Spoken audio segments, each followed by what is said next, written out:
O nosso programa de hoje tem o prazer de receber aqui alguém que construiu e continua construindo a história do Brasil, mas construiu também, imagino que com muito sofrimento, com muitas lágrimas, porque, olha só, angústias, medo, temor, incertezas, sonhos, histórias de vida, tudo isso eu imagino que é vivido à exaustão por uma pessoa que sai do seu país, ou obrigado, ou por necessidade, ou por algum outro motivo. O senhor viveu isso na pele. É isso mesmo? Esses são os sentimentos que vive um refugiado, um exilado?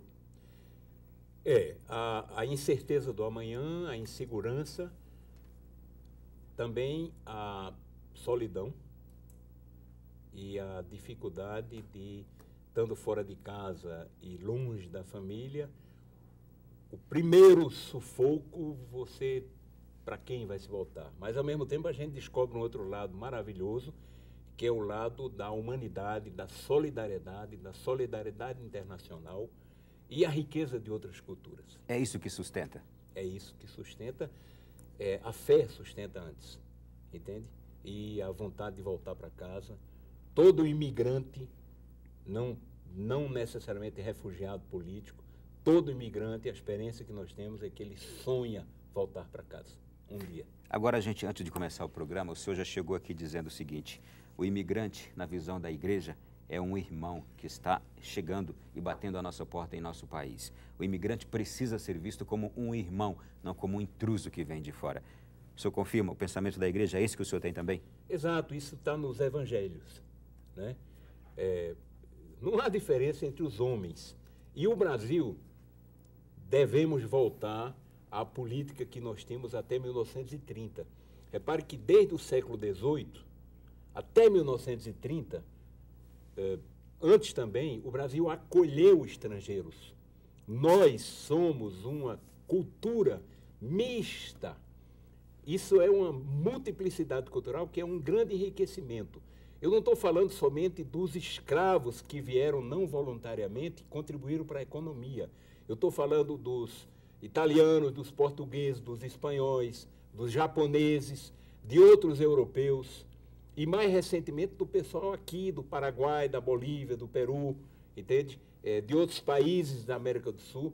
Então, o Brasil, a economia brasileira, é como a economia dos Estados Unidos, de uma boa parte dos países europeus.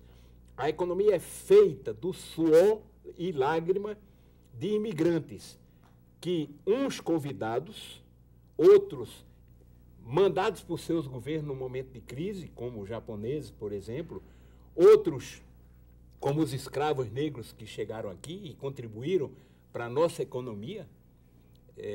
Então, o Brasil precisa de voltar. A partir de 1930, nós voltamos as costas para o imigrante, mas o mundo inteiro acolhe o imigrante, salvo situações provisórias de racismo, de xenofobia, de uma extrema-direita que na Europa ou nos Estados Unidos inventam dados falsos para levantar a população contra o imigrante.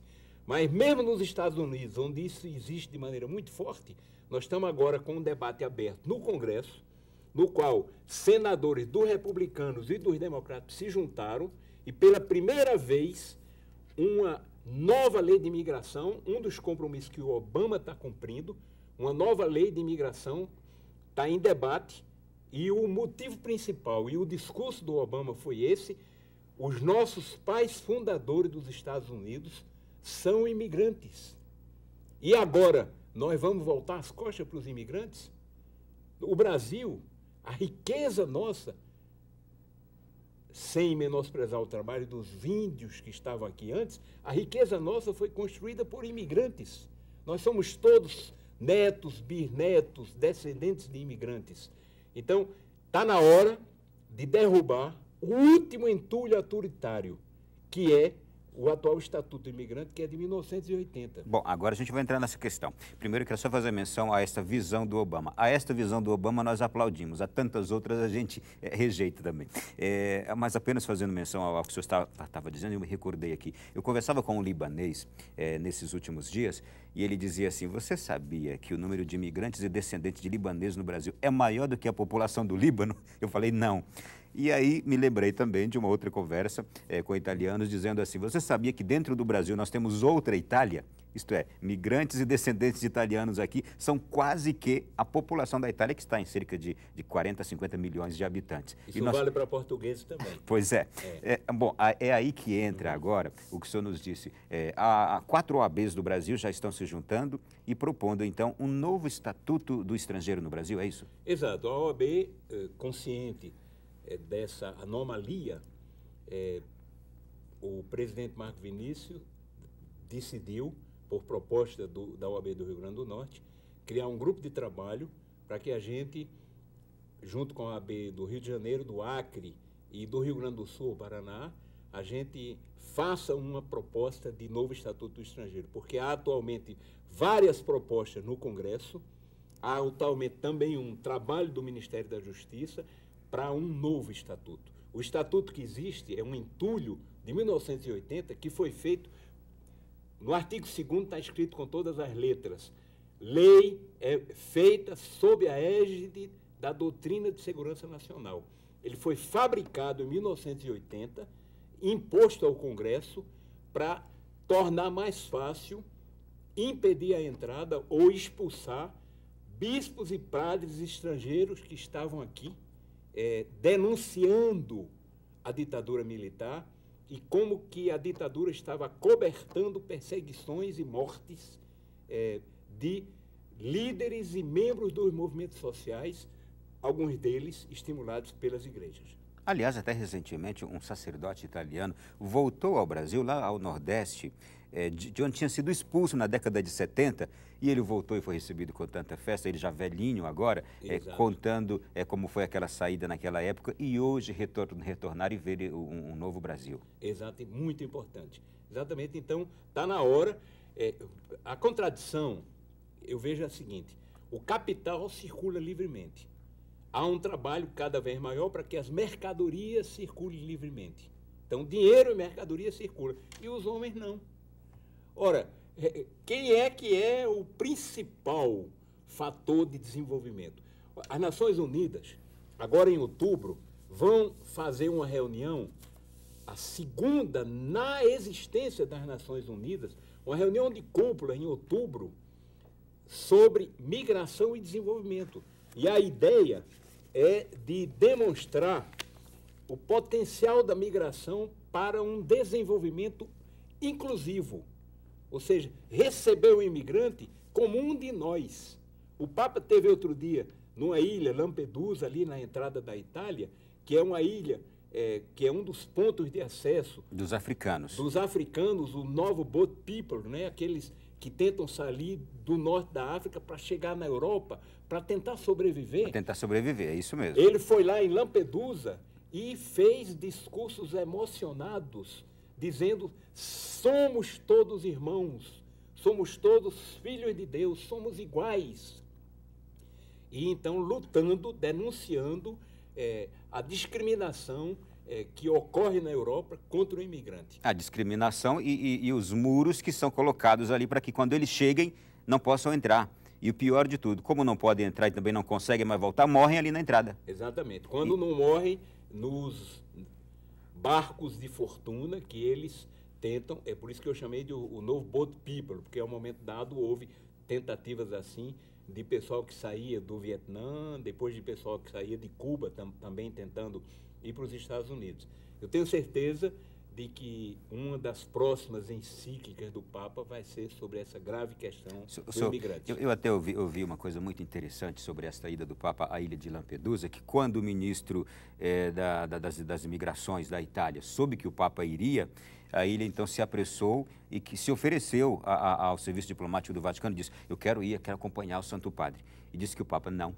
Ele não vai me acompanhar porque o que ele teria que fazer e o que já deveria ter feito aqui pelo governo italiano para acolher esses, ele não fez.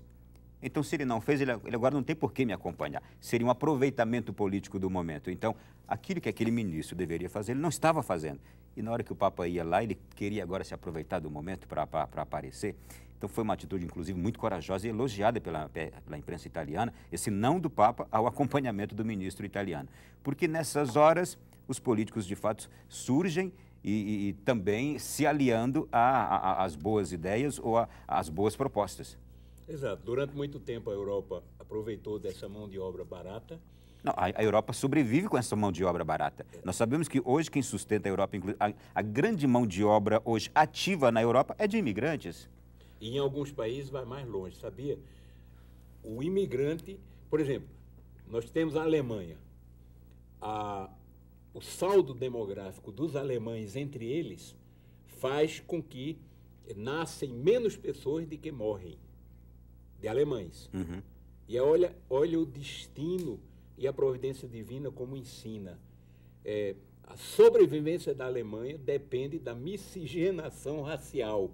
Para quem pregou o ariano, né, o puro alemão, pois bem, a sobrevivência da Alemanha hoje depende da contribuição demográfica do imigrante para que o país não desapareça. O senhor está citando apenas a Alemanha, mas grande parte da Europa já está assim, porque a taxa... A própria Itália também. A própria Itália, a taxa de natalidade lá tem sido aquém dos números de pessoas que morrem. Exatamente. Então, é de fato um problema grave e econômico para o futuro. Aliás, no presente já é e o será no futuro também. Sim, porque tem menos gente, por exemplo, para descontar, para pagar as aposentadorias. Vai ter mais idosos... Tem menos gente para produzir do que Exatamente. aqueles que vão usufruir de uma idade anciã com uma previdência. Então, nós temos que entender que isso é uma leitura que a providência está nos impondo. Sim. Vejam as coisas. Nós somos todos irmãos, a gente precisa um dos outros.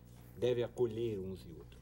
Muito bem. A gente terminou aquele bloco anterior citando justamente como o Brasil trata o imigrante ou como o Brasil tem acolhido. O Brasil tem acolhido menos imigrantes do que poderia acolher. Como está sendo feita hoje essa política aqui? A política é dramaticamente exclusiva. Salvo exceções, estertores, salvo momentos de lucidez, como, por exemplo, o grande momento de acolhida de haitianos recentemente, a política brasileira é baseada na aplicação do Estatuto do Estrangeiro, que é feito sob a égide da Doutrina de Segurança Nacional. Nós precisamos de ter uma política, não o Estatuto do Estrangeiro, mas o Estatuto do Imigrante, o Estatuto do Migrante, o Estatuto do Homem, finalmente. A nossa política, eu sou advogado na área, sou professor de Direito do Estrangeiro.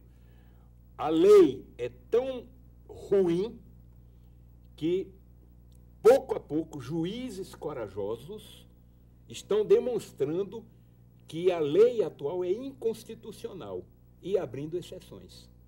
Mas a política oficial do governo, ela é amarrada por uma lei que o governo não teve coragem ainda de mudar.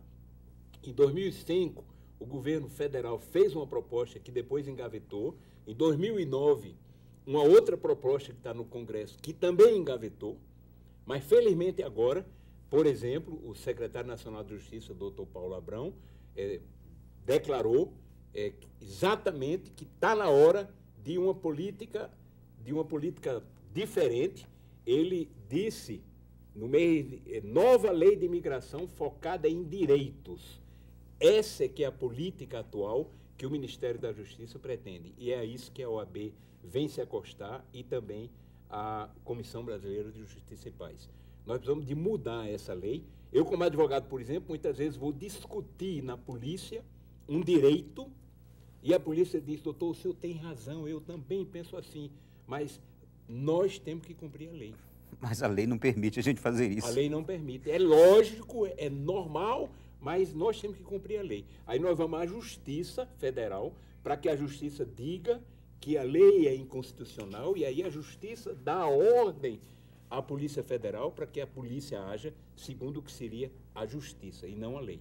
Eu tenho aqui a informação seguinte, 192 milhões de imigrantes existem hoje no mundo, circulando no mundo. 21 milhões são pessoas que estão sob mandato do Alto Comissariado das Nações Unidas para Refugiados, o Acnur.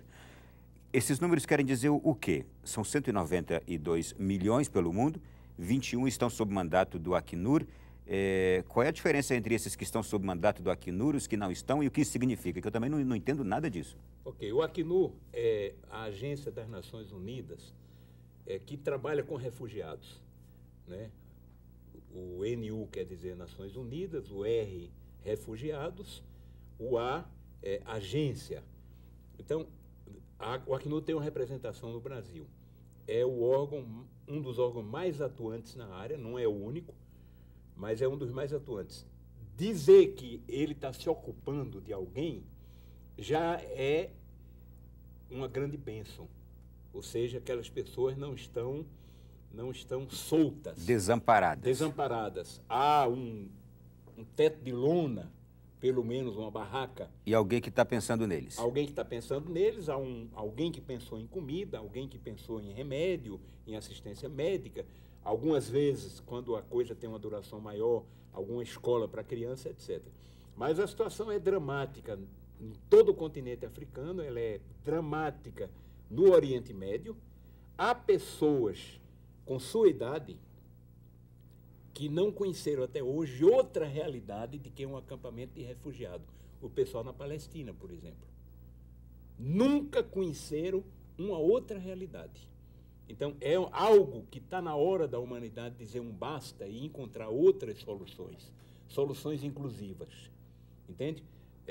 Ontem, numa reunião da Comissão de Justiça e Paz, nós vimos que um bispo da República Centro-Africana escreveu a Dom Dimas, um bispo brasileiro, pedindo uma ajuda diante da situação dramática de fiéis e de ações da igreja na República Centro-Africana, diante da situação dramática de refugiados. Então, os refugiados que estão sob o manto da Acnur já estão bem, mas eles são uma minoria. Bom, de 192, apenas 21 milhões, quer dizer, 171 milhões estão por aí completamente desamparados. Desamparados, soltos. Eu só vou pedir o senhor daqui a pouquinho para nos explicar a diferença entre...